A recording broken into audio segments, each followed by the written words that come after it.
আবারও বন্যা পরিস্থিতির খবর জানব নেত্রকোনা থেকে আছেন আমাদের সহকর্মী রাকিবুল ইসলাম লিমন।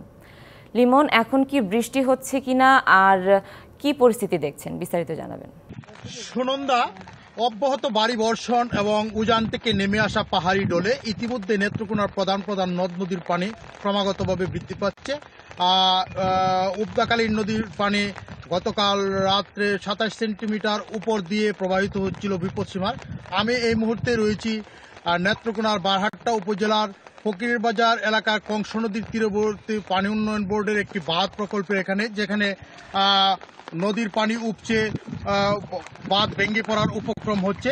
যে কোনো মুহূর্তে আসলে এখানে পানি উন্নয়ন বোর্ডের 4টি প্রকল্পে ব্লক বসানোর কাজ চলছিল, কিন্তু ব্লক বসানোর কাজের দরুন এখানে এলজিডির যে রাস্তাটা ছিল এই রাস্তাটা কেটে ব্লক বসানো হয়েছে। এই জন্য এই এলাকার মানুষ জনদুর্ভোগে পড়েছে। তারা আশঙ্কা করছেন যে পানি যদি অব্যাহতভাবে বাড়তে থাকে তাহলে তাদের বাড়িঘর এবং ফসলি জমি নষ্ট হয়ে যাবে। তো এ ব্যাপারে তারা প্রশাসনের দ্রুত হস্তক্ষেপ চেয়েছেন। আর সকাল থেকেই নেত্রকোনায় ভারী বর্ষণ হচ্ছে। আপনি দেখতে পাচ্ছেন ইতিমধ্যেই যে আমরা এখানে যে নদীর পাড়ে দাঁড়িয়ে আছি, ওখানে বৃষ্টি হচ্ছে। তো এইভাবে যদি বৃষ্টি বাড়তে থাকে তাহলে বন্যা পরিস্থিতি আসলে যে কোনো সময় আরও ব্যাপক আকার ধারণ করতে পারে। জেলা প্রশাসনের পক্ষ থেকে জানানো হয়েছে যে তারা বন্যা পরিস্থিতি মোকাবেলার জন্য শুকনো খাদ্য সহ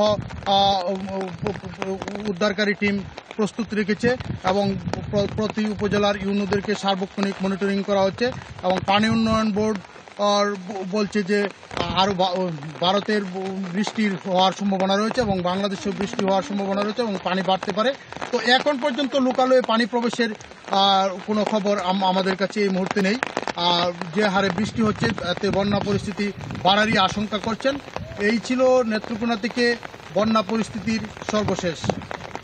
রাকিবুল ইসলাম লিমন, ধন্যবাদ আপনাকে।